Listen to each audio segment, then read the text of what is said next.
Éducation, où est l'égalité du système qu'on nous propose? En fait, depuis des décennies, on nous explique que l'éducation doit être nationale pour assurer l'égalité des chances sur l'Hexagone. Or, il y a un rapport qui s'apprête à sortir de la Cour des comptes qui va complètement à l'encontre de cette idée pourtant complaisamment entretenue. Alors, je voudrais d'abord dire que sur ce rapport, les magistrats ont rencontré beaucoup de difficultés pour se procurer ces chiffres. Pas moins d'un an de travail pour obtenir des données qu'on ne veut sans doute pas montrer tant elles sont révélatrices d'un système qui ne fait que perpétuer les inégalités entre les territoires. Et pourtant, deux chiffres issus de ce rapport sont éloquents. L'État dépense en moyenne 3 134 € par enfant à Paris, dans le premier degré, contre seulement 2 867 € en Bretagne. Et plus encore, dans le second degré, il dépense 9 300 € par enfant, contre seulement 6 800 € en Bretagne.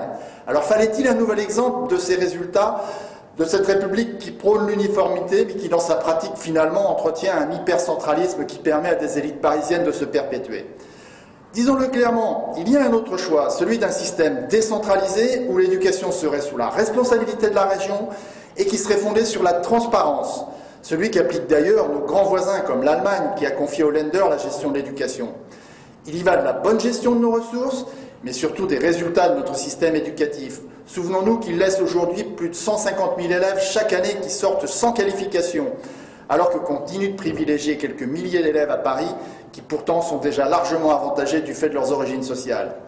Cet exemple nous montre à quel point, depuis des générations, les partis hexagonaux qui ont gouverné ce pays, chacun à leur tour, ont été incapables de faire évoluer un système qui, du fait de l'état calamiteux de nos finances, est maintenant à bout de souffle.